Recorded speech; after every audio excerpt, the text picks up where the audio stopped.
Muito bom dia para você aí de casa nessa terça-feira, 22 de maio. E vamos iniciar logo mostrando os destaques dessa edição. Chileno é flagrado furtando bagagens em aeroporto. Jovem é sequestrada dentro de universidade. Alta dos combustíveis gera protestos e preocupa motoristas. Adolescentes são flagrados surfando em ônibus em Minas Gerais. E cubanos que vieram ao Brasil estão morando em Praça de Manaus. O RF com você está apenas começando.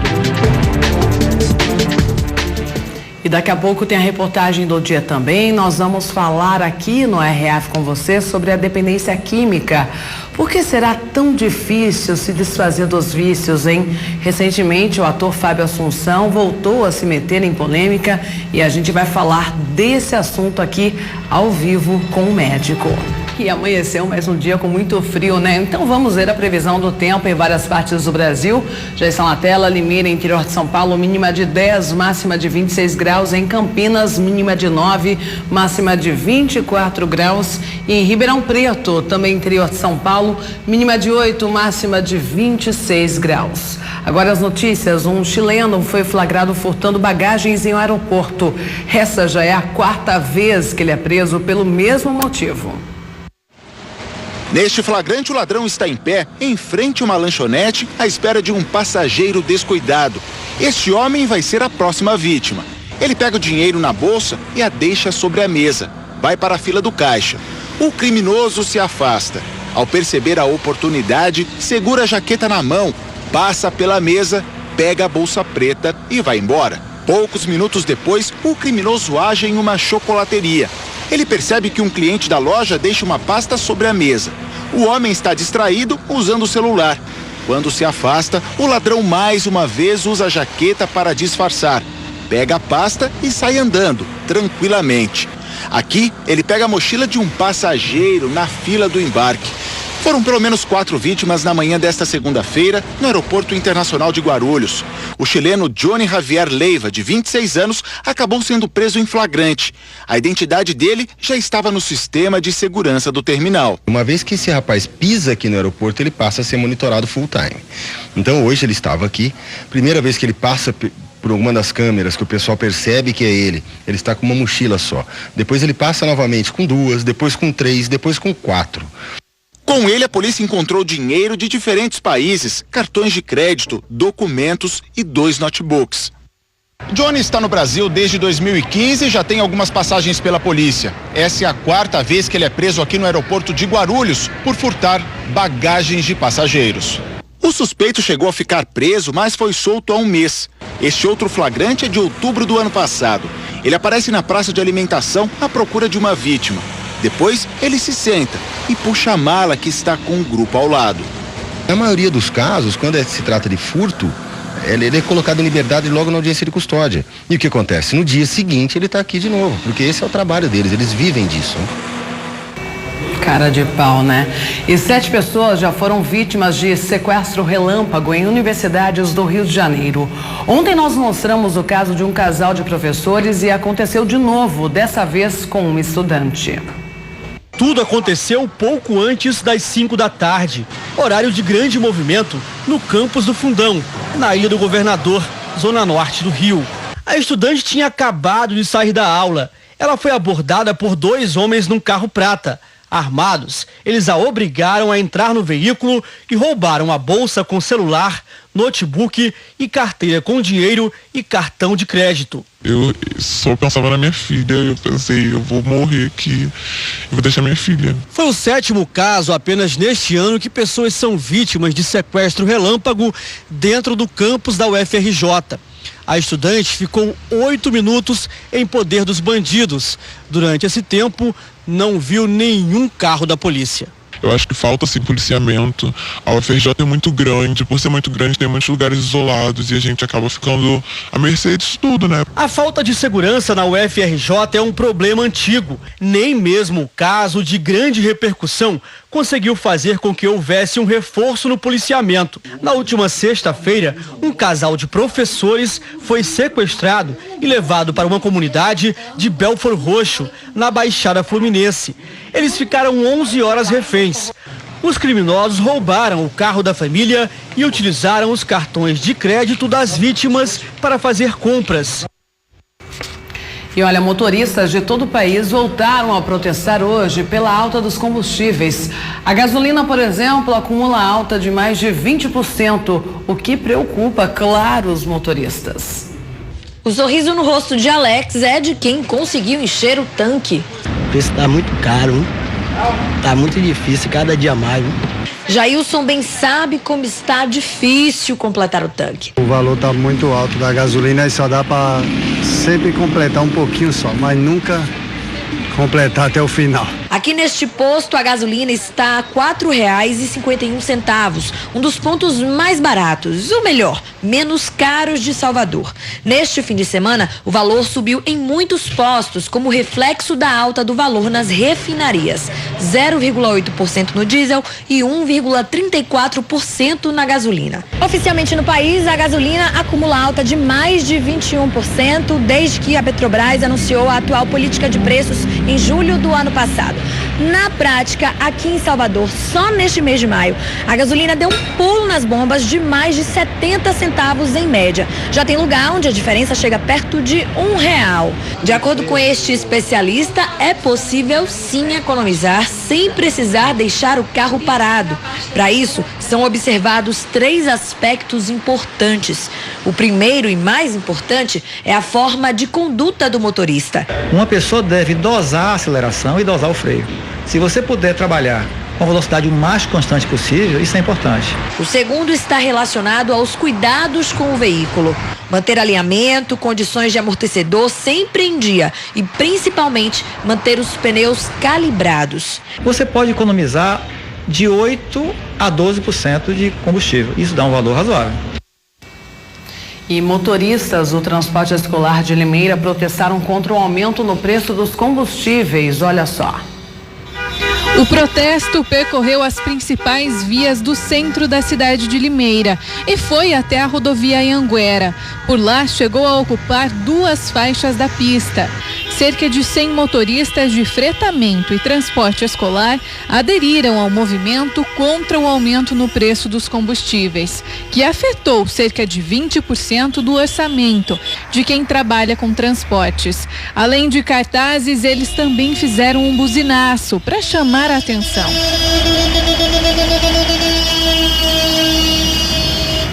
Você não pode ter uma política de preço fixo, porque toda semana, todo dia praticamente, 2, 3 vezes por semana está subindo o diesel. Então fica difícil a gente fazer uma política de preço fixo, sendo que o diesel aumenta todo dia, toda semana praticamente. A gente trabalha com um contrato fixo, contrato anual, a gente faz o contrato com a empresa e não pode repassar esses custos durante um ano. A Guarda Civil Municipal acompanhou o protesto.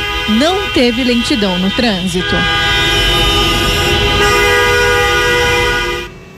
E diante de toda essa situação, desses protestos, a Petrobras anunciou agora há pouco que vai reduzir o preço da gasolina e do diesel a partir de amanhã.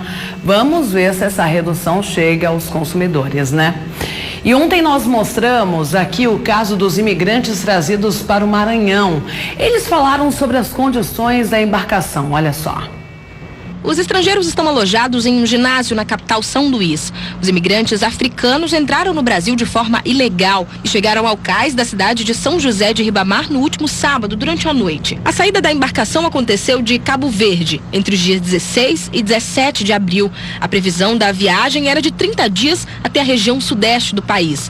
Mas depois de 10 dias, o mastro da vela do catamarã quebrou junto com o suporte do motor. Eles estavam sem comida há cerca de 5 dias. Muito complicado no barco. Fica muito mal no barco. A embarcação tem registro do Haiti e, na versão contada pelos 2 brasileiros, havia sido comprada para o trabalho turístico no estado da Bahia. Segundo o Departamento de Imigração aqui da Polícia Federal, entre as medidas a serem tomadas a partir de agora estão a repatriação dessas pessoas, ou seja, a devolução delas aos seus países de origem, a entrada condicionada e ainda a concessão de refúgio. Os 2 brasileiros presos em flagrante são dos estados da Bahia e do Rio Grande do Norte e moravam no Rio de Janeiro. Eles foram encaminhados ao complexo de Pedrinhas. E cubanos que vieram ao Brasil estão morando em uma praça de Manaus. Olha só a situação. A Praça dos Remédios é a nova casa da família da Marisol. Eles vieram de Cuba e deixaram tudo para trás. Ela conta que a situação no país tem forçado os habitantes a encontrarem outros lugares para viver. Em Cuba hoje todo mundo está desfilando, estão passando, mirando, vendo por centros de trabalho, centros de estudo, saúde, educação, todo. Com a troca de poder no governo americano, o acordo de imigração que Cuba tinha com os Estados Unidos foi quebrado. Os cubanos, então, ficaram sem a principal opção de fuga e começaram a procurar abrigo em outros lugares, como o Brasil, por exemplo, que de 2016 para 2017 registrou um aumento de 31% no pedido de refúgio. Os cubanos entram a pé pela fronteira de Roraima e se espalham pelo país. O Amazonas está entre os principais destinos procurados. Para atender a demanda, o governo estuda a possibilidade de transformar este prédio em um abrigo de passagem. O local já foi usado para dar assistência a índios venezuelanos no ano passado. O planejamento ainda depende da aprovação da prefeitura, mas enquanto o projeto não sai do papel, pessoas como a Marisol seguem com a esperança de encontrar aqui um recomeço. Quero trabalhar, quero ser uma vida aqui. Daqui a pouco mais notícias aqui no RF com você. Uma investigação da morte de uma jovem no Rio de Janeiro. O principal suspeito foi preso. Esse homem que é conduzido por policiais é Jonas Gomes de Bastos, de 25 anos. Segundo as investigações, ele é um dos envolvidos na morte de Soraya Macedo de Lemos. A jovem de 17 anos foi assassinada com um tiro na cabeça por não ter conseguido desbloquear o celular durante uma tentativa de assalto no último dia 15. De acordo com a polícia, era Jonas quem pilotava essa moto durante o crime. A polícia chegou ao criminoso por meio de uma denúncia anônima. Jonas Gomes de Bastos estava em casa há 6 dias na comunidade da Jaqueira, em São João de Meriti, na Baixada Fluminense, depois de praticar 20 assaltos na semana passada, aqui na Ilha do Governador. Ele era morador do Morro do Dendê, mas foi expulso por traficantes da comunidade por roubar no bairro. Em depoimento, Jonas confessou a participação no crime. E no Rio de Janeiro, a polícia identificou uma quadrilha que tem tocado terror na zona sul da cidade. O número de roubos de veículos mais que dobrou na região. 34 criminosos já foram identificados. A polícia acredita que esses são os principais responsáveis pela sequência de crimes que aterrorizou os moradores da zona sul do Rio nas últimas 2 semanas. Os mandados de prisão já foram expedidos, mas os bandidos ainda seguem à solta. Em uma tentativa de assalto, o delegado e filha foram baleados. Foi pouco antes das 10 horas da noite, na Urca. O bairro só tem uma entrada e saída. Mesmo assim, os bandidos conseguiram fugir. Nesse dia, também foi baleado um sargento do BOP, grupo de elite da Polícia Militar do Rio. Alessandro de Souza Pimenta estava a pé, no bairro do Catete, quando foi abordado por um assaltante. O PM reagiu e foi atingido por pelo menos 3 disparos. O criminoso fugiu. Um dia antes, Alessandro tinha perdido um colega de farda em Botafogo. Rafael Silva Estevão foi o 50º policial militar assassinado no estado este ano. Os 2 suspeitos do crime ainda não foram localizados. Nada mudou. Aliás, não mudou, para pior. Este é o desabafo da estudante Thaísa, de 20 anos. Ela viu o namorado Miguel Ayub, de 19, ser morto em uma tentativa de assalto em Laranjeiras. 1 ano depois do crime, que chocou os cariocas, a jovem ainda não viu o bandido atrás das grades. Renan Frias da Silva não foi encontrado pela polícia. A jovem lamenta não ver avanços no planejamento de segurança pública, prometidos na época do crime. 1 ano depois, nada aconteceu. Nada. Só vem piorando tudo e acontecendo na casa das outras pessoas também. Isso é um absurdo. Se a gente não tiver a contratação de mais PM, a gente vai ficar enxugando gelo, tirando daqui para botar ali. Bom, agora um risco desnecessário. Jovens praticam surf em ônibus. Em um dos casos registrados em Belo Horizonte, um jovem quase cai do veículo. Olha só. Com o celular, o adolescente filma 2 amigos e ele mesmo surfando em cima de um ônibus. O veículo está em movimento e os 3 se equilibram para não cair. De repente, um galho atinge o rosto do rapaz que está filmando. Ele desequilibra e depois aparece com o rosto machucado, procurando o boné. Neste outro vídeo, um rapaz se arrisca em cima do coletivo, enquanto o outro está no alçapão do veículo. De acordo com este diretor do Sindicato dos Trabalhadores do Transporte Rodoviário, que também é motorista, quando isso acontece, os condutores ficam sem ter o que fazer. O melhor que eu acho que tem é reduzir a marcha do carro, para tirar praticamente toda a velocidade, porque geralmente o pessoal quer o quê? Quer adrenalina. Este outro motorista conta que prefere parar o veículo, mas que tem medo da reação do infrator. Tenho, porque tem hora que uns entram e outros ficam dentro do ônibus. Aí a gente quer parar, mas os outros ficam ameaçando o motorista. Não para não, acelera esse ônibus aí. Aí a gente fica com medo.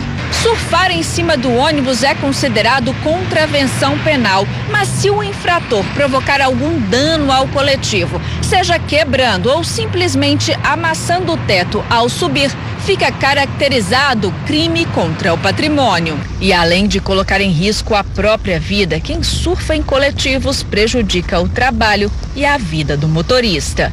Vamos dizer que é uma brincadeira sem graça, né? A pessoa pagar com a própria vida, né? Não tenho segurança nenhuma de estar ali em cima, posso ser atingido por uma árvore, um fio, cair ao solo, tá aí uma brincadeira e transforma em uma morte. Brincadeira muito sem graça, por sinal, né? E a família da jovem blogueira que morreu ontem, vítima de um câncer no estômago, vai doar as córneas da garota, um desejo dela. Nara lutou durante 9 meses contra um câncer de estômago e tornou essa batalha pública. A modelo maranhense de 24 anos relatava nas redes sociais toda a rotina de exames e tratamento. Dividia dores e angústias com 4 milhões de seguidores.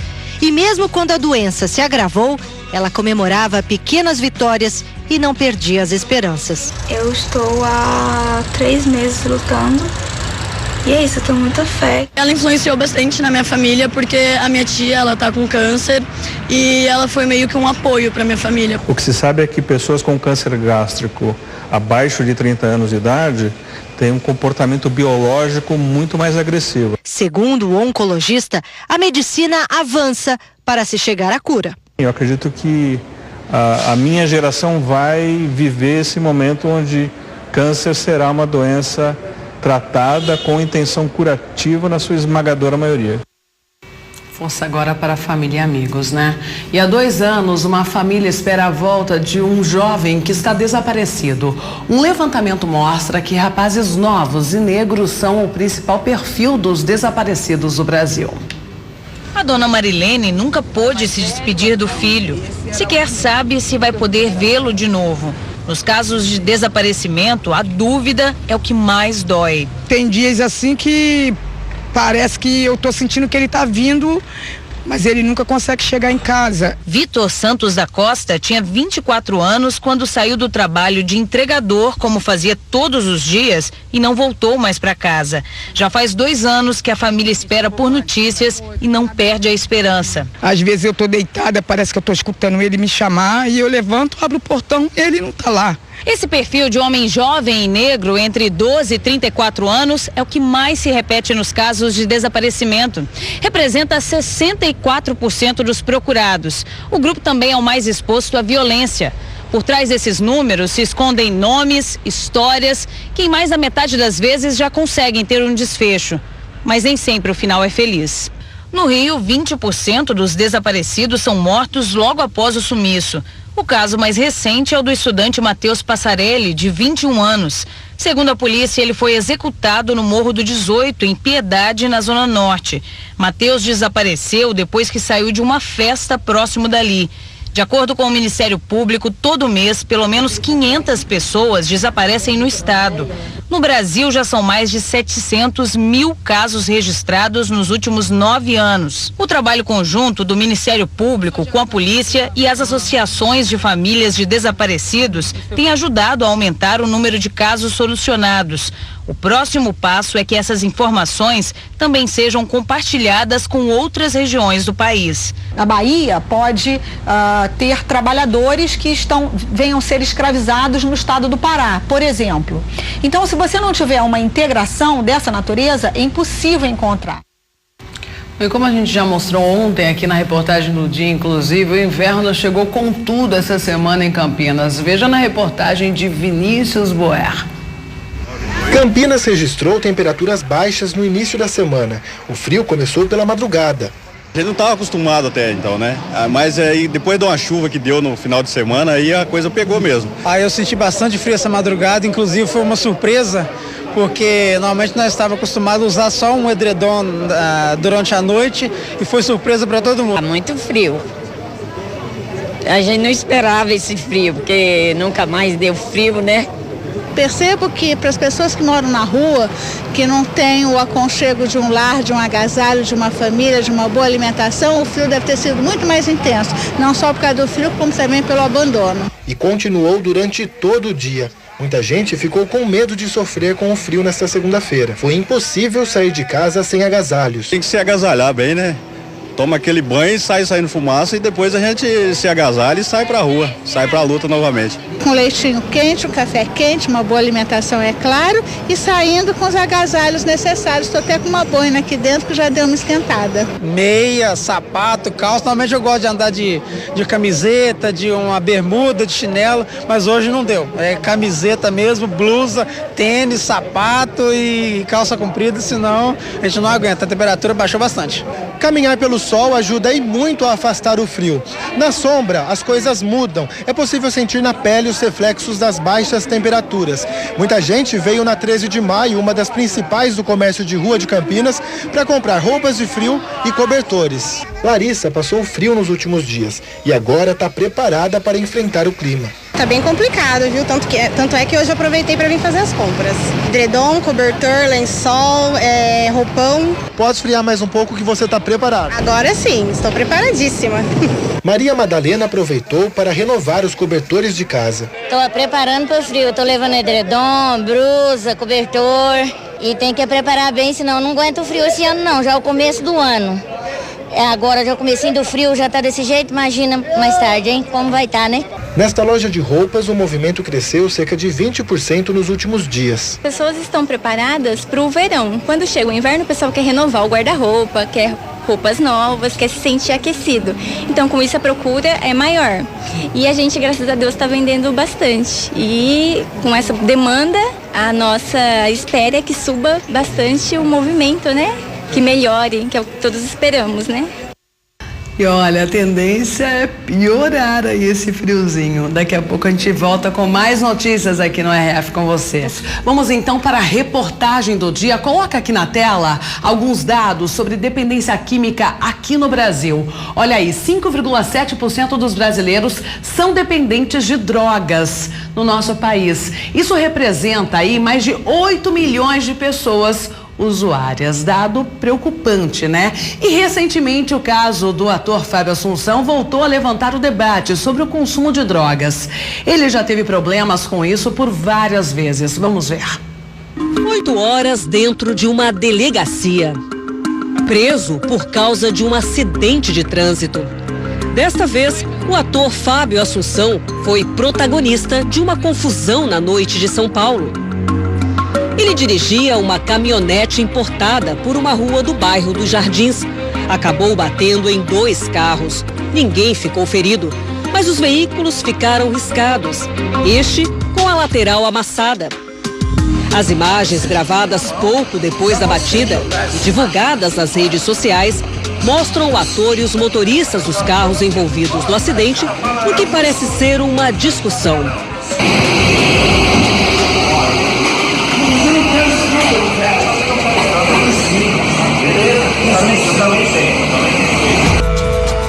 O comportamento alterado do ator chamou a atenção. Ele discute com um dos motoristas. Parece inconformado com as gravações que estão sendo feitas com celulares. Um dos motoristas envolvidos no acidente ligou para a polícia militar. O ator se recusou a fazer o teste do bafômetro e foi preso. Ele apresenta sinais de embriaguez. O odor etílico, né, a fala pastosa, movimentos, né, como que ele se gesticula muito, né, muito exaltado.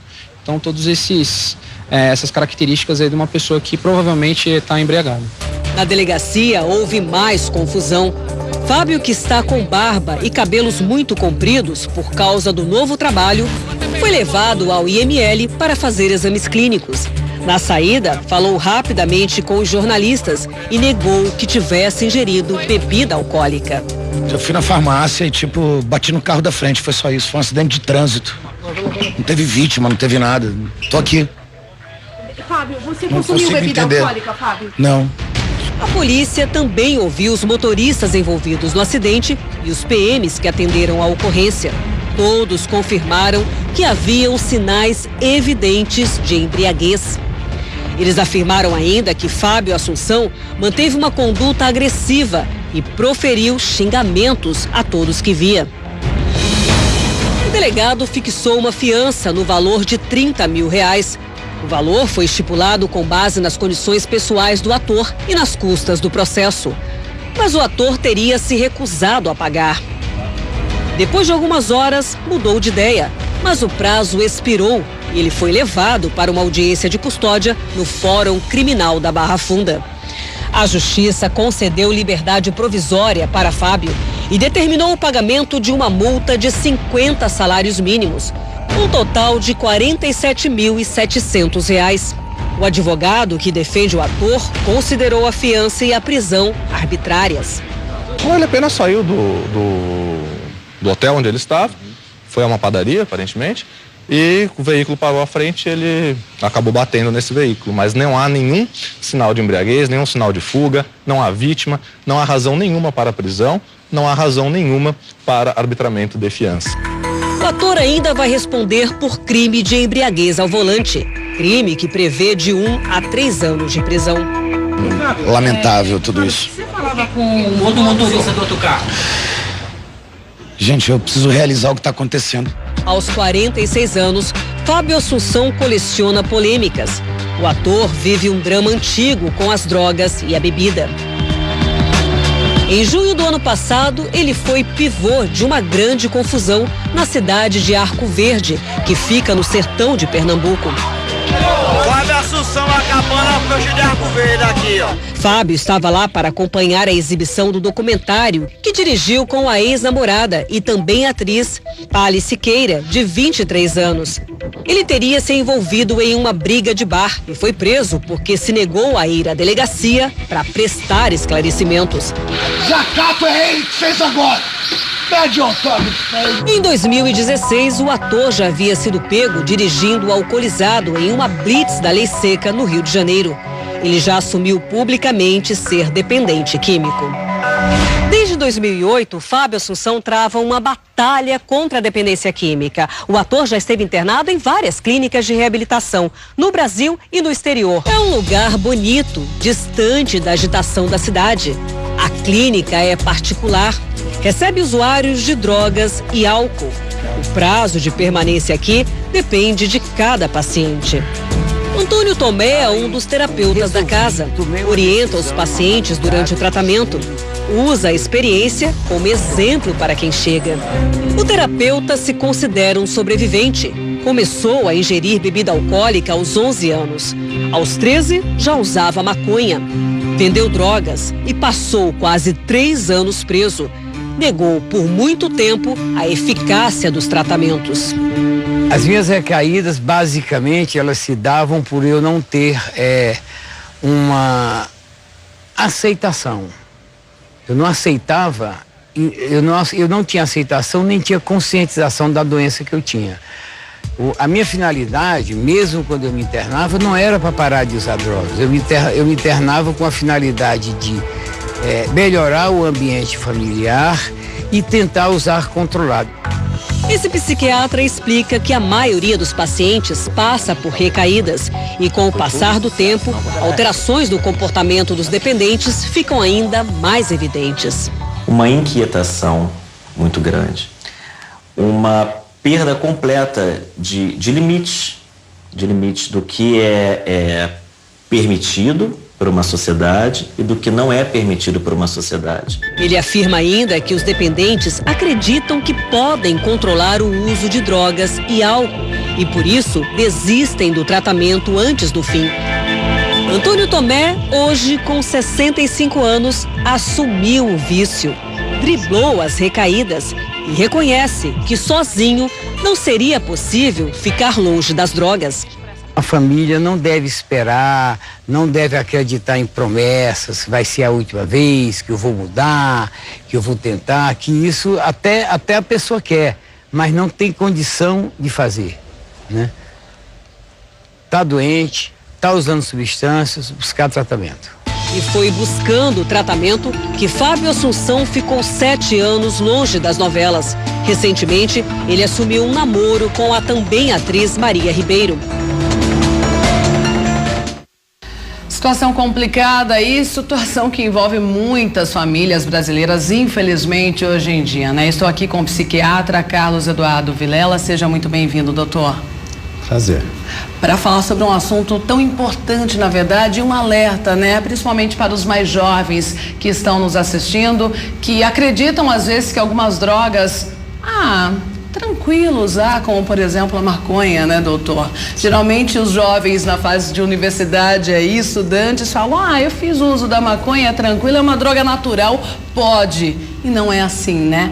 Maconha vicia e pode trazer prejuízos para a vida da pessoa também. Sim, a maconha, como qualquer droga usada pelo ser humano, pode provocar dependência. E é um dado bastante importante que muitas vezes é deixado de lado, é que a nossa sociedade está cada vez mais tolerante com o uso de substâncias psicoativas. Você tem as drogas legalizadas e as drogas ilegais. Mas a diferença entre as legais e as ilegais, sob o ponto de vista médico, a diferença é muito pequena. Podemos citar o caso da bebida alcoólica, por exemplo. Sim. O efeito no cérebro de quem faz o uso do álcool e quem fuma, por exemplo, a maconha ou faz o uso da cocaína. É parecido o sintoma? Os efeitos de cada droga têm as suas especificidades, as suas características próprias. Mas quando a gente pensa no indivíduo em desenvolvimento, e grande maioria dos jovens hoje começam a usar álcool e outras drogas antes dos 18, 20 anos de idade, nós devemos ter uma certa preocupação. O cérebro humano se desenvolve e vai atingir a completa maturidade por volta dos 25 a 30 anos de idade. Então, qualquer droga usada antes dos 18, 20 anos vai comprometer esse desenvolvimento do cérebro. Então, tanto faz o tabaco, a maconha, o álcool, a cocaína, todas essas drogas vão interferir nesse amadurecimento cerebral e vão trazer prejuízos. Quais prejuízos, por exemplo, doutor Vilela? Cada droga vai trazer um tipo de excitação diferente. Olha, nós fizemos uma tela, desculpa interromper, falando aí das principais drogas do mundo, as mais usadas. Vamos começar então e você vai falando quais são os efeitos de cada uma. Pode ser assim? Sim, claro. Vamos lá. A maconha, gente, está em primeiro lugar, é a droga mais consumida no mundo. Qual o efeito da maconha no cérebro e na vida da pessoa, doutor? Sim, a maconha seria a droga ilegal, corrigindo um pouquinho, a droga ilegal mais usada no mundo. A maconha produz uma alteração da percepção do tempo.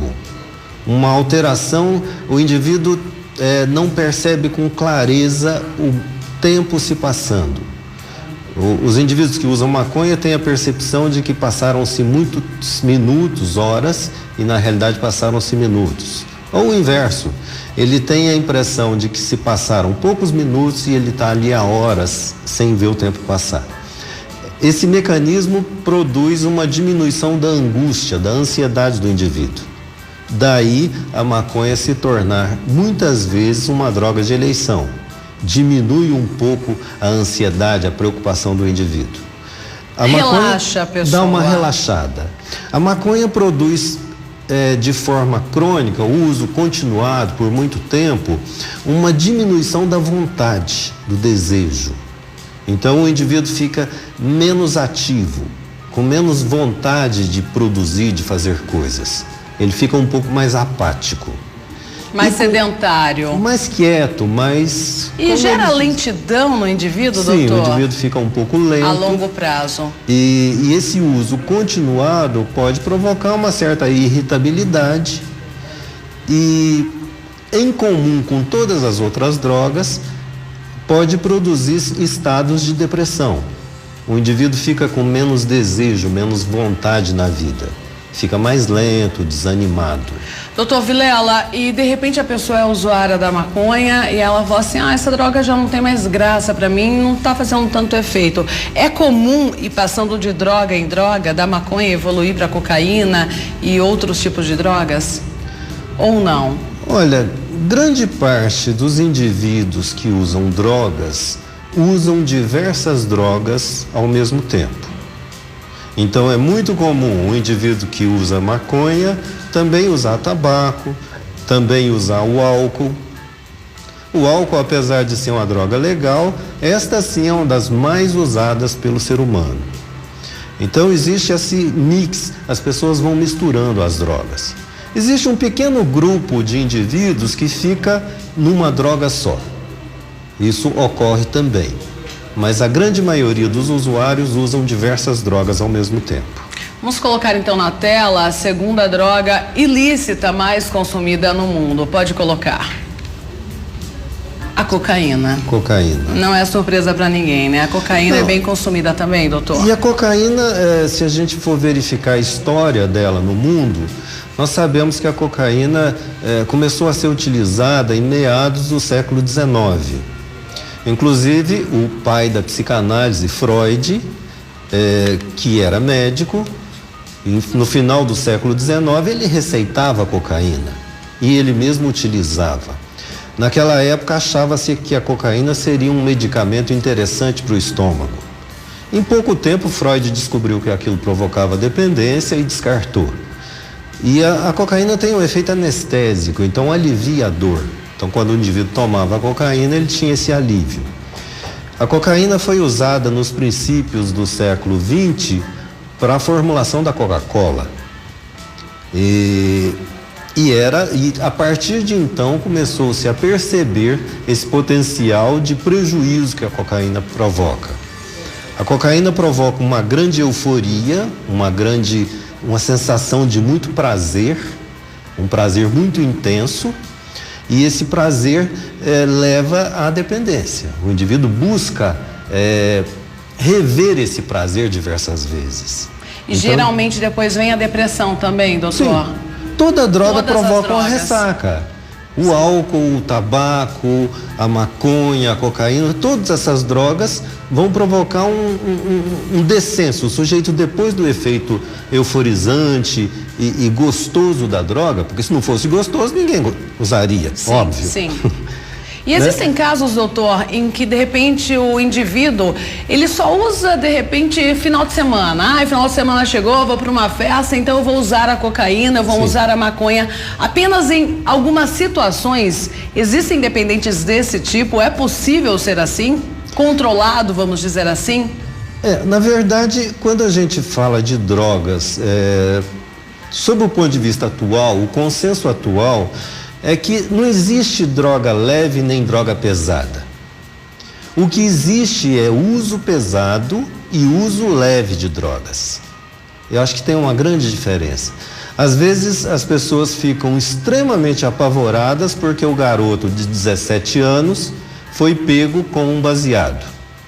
Mas a família toda admite que ele beba cerveja. Então, existe uma tolerância muito grande para o álcool, para o tabaco e uma certa intolerância para essas drogas chamadas ilegais. Então, na verdade, você tem indivíduos que usam drogas de uma forma muito intensa, diária, muitas vezes por dia, e de uma forma muito constante. E existem indivíduos que fazem uso de droga de forma recreativa, como o pessoal fala. Então é aquele indivíduo, por exemplo, que toma 2 chopes no fim de semana.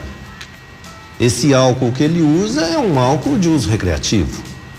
O sujeito que fuma lá uma maconha só no carnaval, num dia de festa, e o resto do ano ele não usa, ele está fazendo um uso leve de droga. Isso não isenta o fato de que aquilo é droga. Mesmo em pequenas quantidades, vai trazer seus problemas. Sim. Mas, evidentemente, um indivíduo que toma 1 litro de cachaça por dia é completamente diferente do indivíduo que toma uma cachaçinha no fim de semana. No final de semana. Então, esses usos, a maneira de usar a droga leve que é fundamental. E uso pesado, realmente. Exatamente. E, doutor, tem alguma coisa genético? Porque tem pessoas que têm mais propensão realmente a fazer o uso, né? De repente, um grupo de amigos lá, uma experimentou a maconha, o cigarro ou o álcool, não gostou e nunca mais colocou na boca. A outra pessoa gostou e continuou. É genético? Olha, existe uma predisposição, sim. Isso, os estudos atuais apontam nessa direção.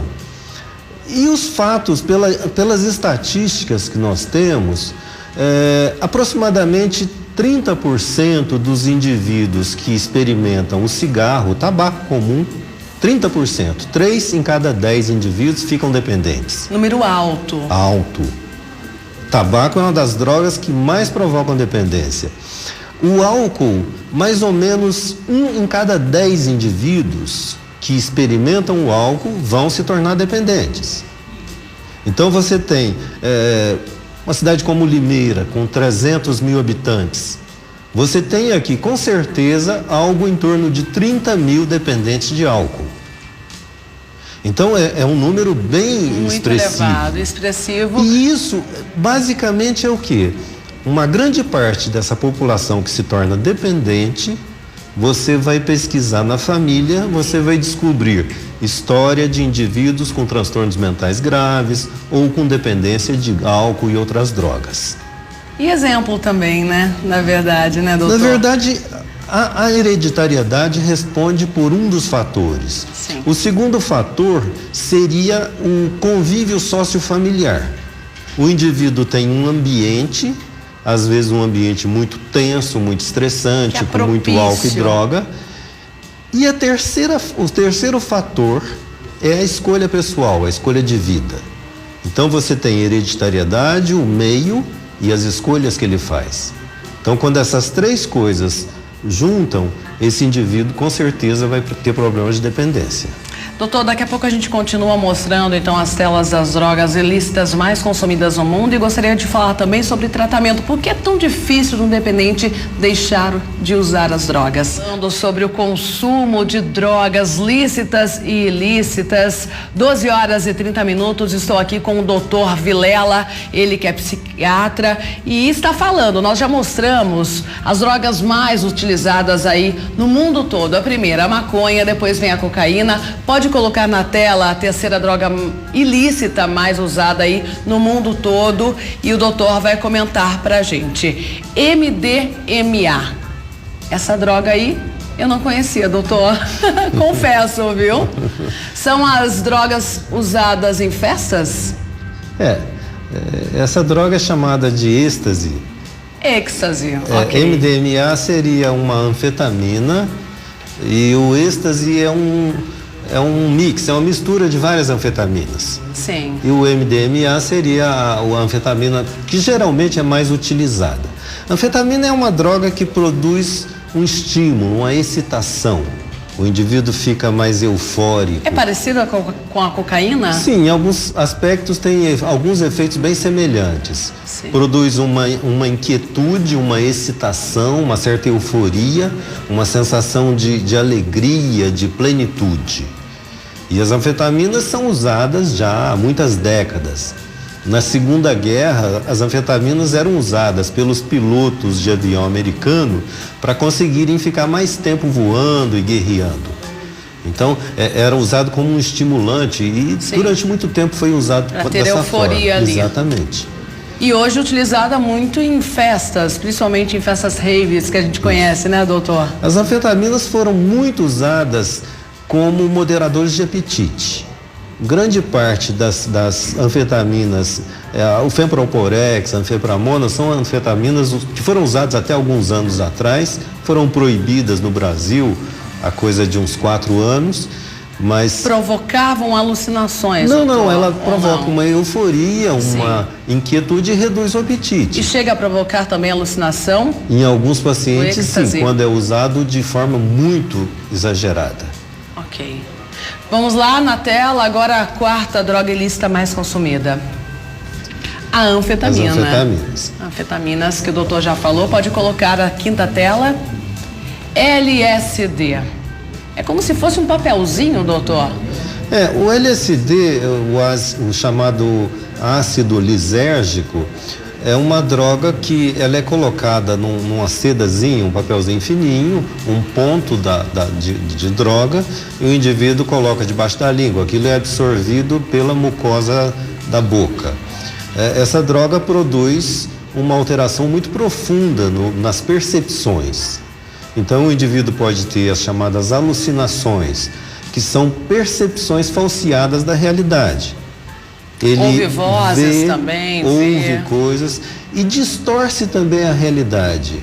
Ele confunde os sentidos. Então a audição pode ser percebida como visão.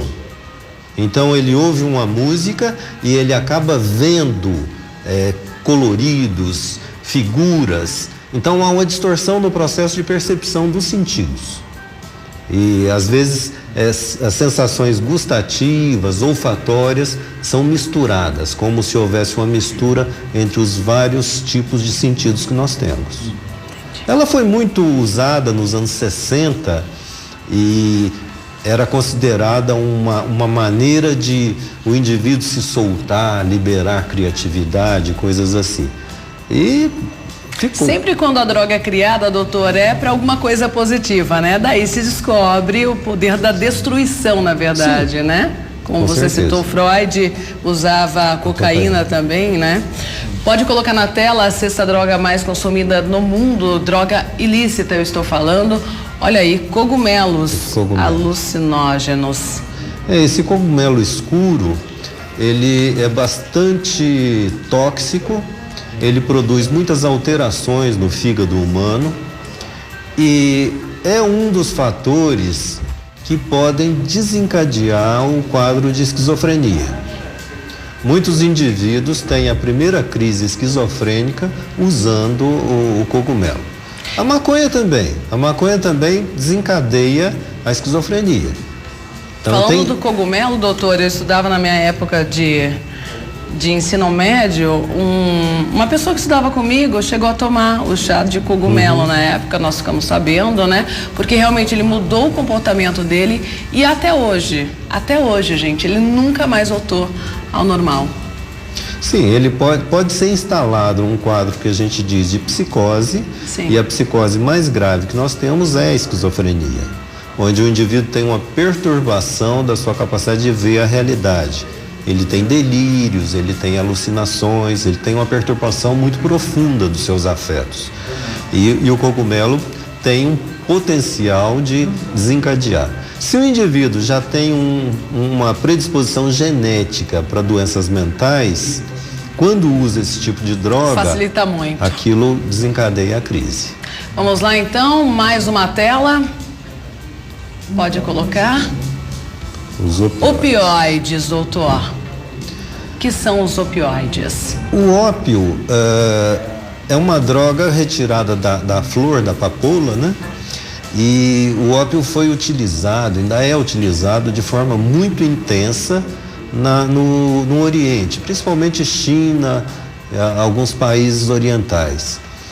E o ópio veio para o Ocidente e se instalou e é utilizado hoje sob a forma de medicamentos. Como se fosse também algo natural como a maconha. Não. Existem medicamentos como a morfina, sim, que foi desenvolvida a química da morfina a partir do conhecimento sobre o ópio. E essas drogas. A morfina às vezes é usada como droga. Existem indivíduos dependentes de morfina que são bastante complexos para se tratar. Mas os opioides, de uma maneira geral, são bastante utilizados, sim. No nosso meio, nem tanto. Os opioides são muito mais utilizados na Ásia e naquela região do planeta. Ok, daqui a pouco então eu volto falando da última droga mais consumida aí, vem aumentando o consumo aqui no Brasil também, pode colocar na tela, daqui a pouco o doutor vai comentar, que é a ketamina, gente. A conhecida anestesia, né, doutor? Sim. Daqui a pouco a gente fala sobre isso. Falando então da última droga mais consumida, sempre falo, droga ilícita na verdade, né, doutor? A ketamina, o que ela faz no organismo do ser humano? A ketamina é um anestésico, né? É um medicamento que é utilizado para anestesia geral. Ela é utilizada tanto na medicina veterinária como na medicina humana. Quando ela é usada fora de um centro cirúrgico, com os cuidados de um anestesiologista, ela se torna potencialmente um problema grave. O indivíduo tem alterações psíquicas, geralmente no sentido de diminuir a ansiedade, a inquietude, e ela provoca uma dependência bastante importante. Por ser anestésico, doutor, os órgãos vão paralisando com o tempo? Podemos dizer assim, pensando, né, racionalmente, né? Já que a anestesia, por exemplo, paralisa por alguns momentos ali, né? Anestesia.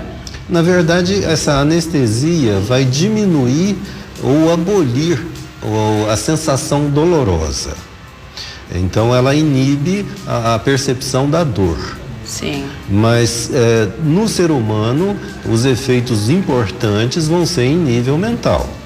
O indivíduo vai ficando um pouco mais lento, um pouco mais apático. A ketamina vai ter efeitos um pouco semelhantes aos opioides. A heroína é um dos opioides. O indivíduo vai ficando mais lento, mais apático, mais distante da realidade. Ele fica mais zen, utilizando aí uma palavra meio na moda, né? E depois que a pessoa já está assim mais lenta, doutor, ela passando pelo tratamento, se recuperando, conseguindo aí se livrar do uso das drogas, ela volta a ser uma pessoa normal ou não? É irreversível? Isso varia muito com cada indivíduo. Grande parte dos indivíduos que abusaram muito tempo de álcool e drogas vão ter sequelas, vão deixar marcas. Essas drogas deixam cicatrizes, isso não há dúvida. Sim. É claro que a dimensão dessa marca, dessa cicatriz, vai depender de aspectos que o indivíduo já tem antes da droga, a sua biologia, o seu corpo como era antes da droga. E vai depender também da intensidade, da quantidade, tempo de uso. Existem indivíduos que, por exemplo, a droga lícita, a droga legal, mais usada no planeta é o tabaco, junto com o álcool talvez. Existem fumantes que fumam a vida inteira e não tem grandes problemas.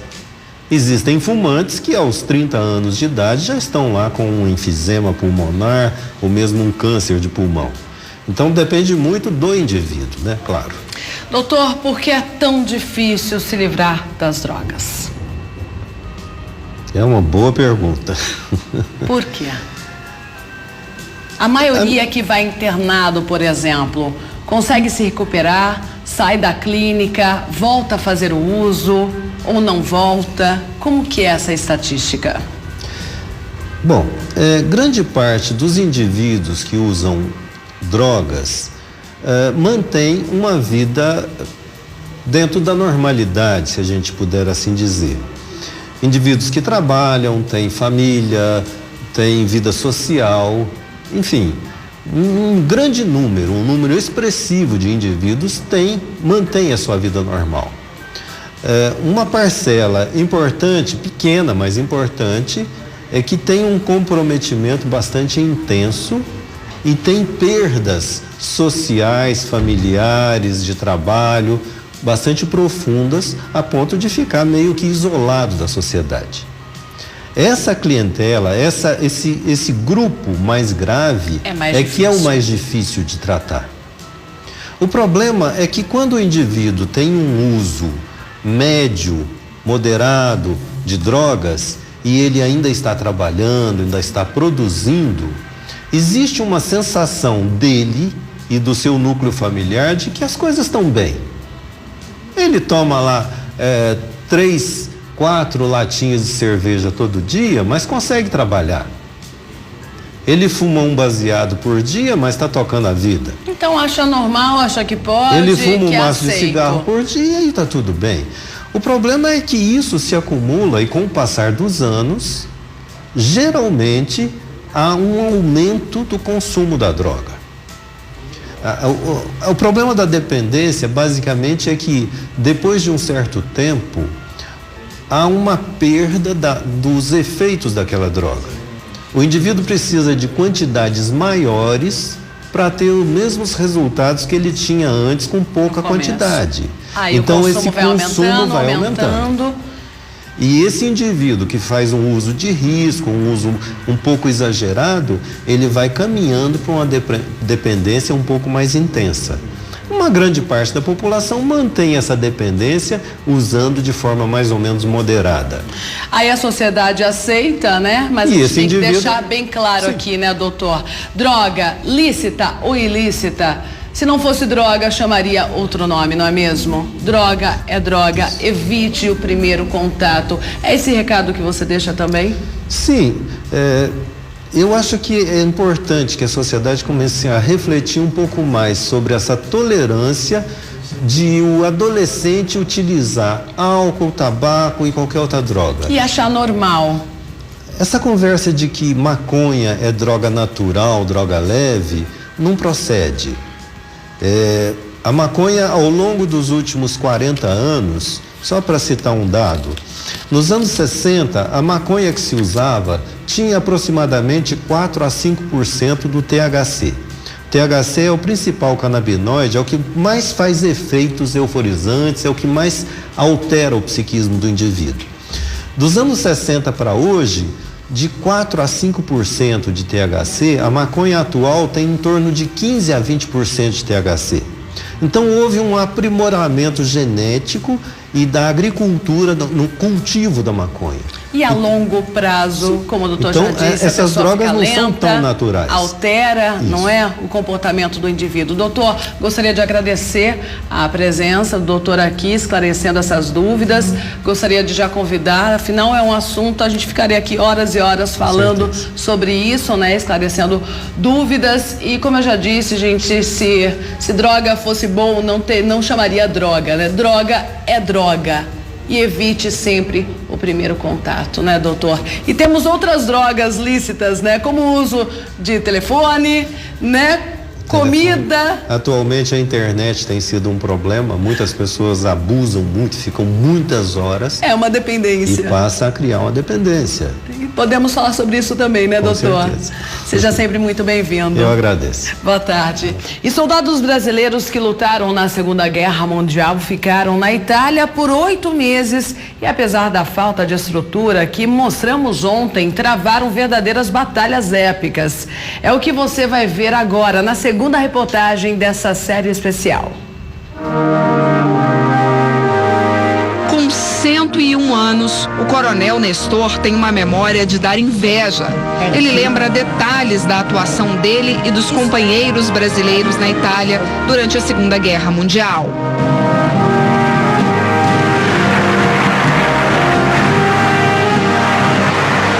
Granada, a gente sabe quando ela vai cair em cima da gente, que ela vem pelo sibilar dela, que ela vem assim, aí vai aumentando, é porque vai cair em cima. O primeiro combate dos pracinhas foi no dia 15 de setembro de 1944, no Vale do Rio Arno, numa cidade a 25 quilômetros de Florença. Com a vitória, os brasileiros saíram confiantes e conquistaram várias outras cidades perto daqui. Nossa artilharia continua bombardeando sem tréguas a área dos nazistas. Uma delas foi em Gallicano, na Toscana. Nada, porém, detém os brasileiros. O avanço continua. Para frente, sempre para frente. Os brasileiros contaram com uma ajuda especial: o medo do adversário. Os oficiais alemães falavam com os soldados dele que brasileiro tinha que ter cuidado com os brasileiros, porque eles eram os índios e que cortava a orelha, o sujeito comia orelhas. Pavor também viviam os italianos, que passaram fome durante a guerra. Foi em Porretta Terme que o jovem italiano Danilo Marchione, na época com 14 anos, conseguiu o primeiro emprego no quartel que era comandado pelo general Mascarenhas de Moraes. Na época, o único objetivo de Danilo era conseguir se alimentar. Ele conta que trabalhava na cozinha do comando e se sentia lisonjeado por fazer as refeições com todo o exército brasileiro. As ordens são taxativas. Para que Polônia seja conquistada, cabe à 1ª Divisão de Infantaria remover do caminho das forças aliadas um obstáculo resistente: Monte Castelo. No final de novembro, os pracinhas receberam a tarefa mais difícil até então: conquistar Monte Castelo. Essa região era a porta de entrada para alcançar a Bolonha. Mas para isso, primeiro era preciso romper a linha gótica. A linha gótica era um trajeto de defesa do exército alemão. Ele ia de uma costa a outra da Itália para tentar impedir que as tropas inimigas avançassem. A paisagem belíssima enganava. A região íngreme deu muito trabalho para os nossos soldados brasileiros. Era preciso subir as montanhas carregando pelo menos 25 quilos de equipamento.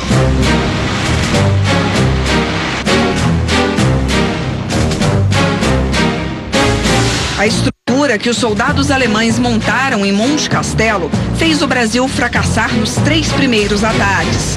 Só 3 meses depois é que os brasileiros fizeram uma nova ofensiva e as cidades de Monte Castelo e Montese foram conquistadas. Os brasileiros conseguem aprisionar mais de 20 mil soldados nazistas. Saiu um soldado de lá de dentro com um pano branco, balançando assim. Aí ele falou: queremos entregar. A 2 de maio de 1945, cessar fogo. Era a derrota de Hitler e Mussolini.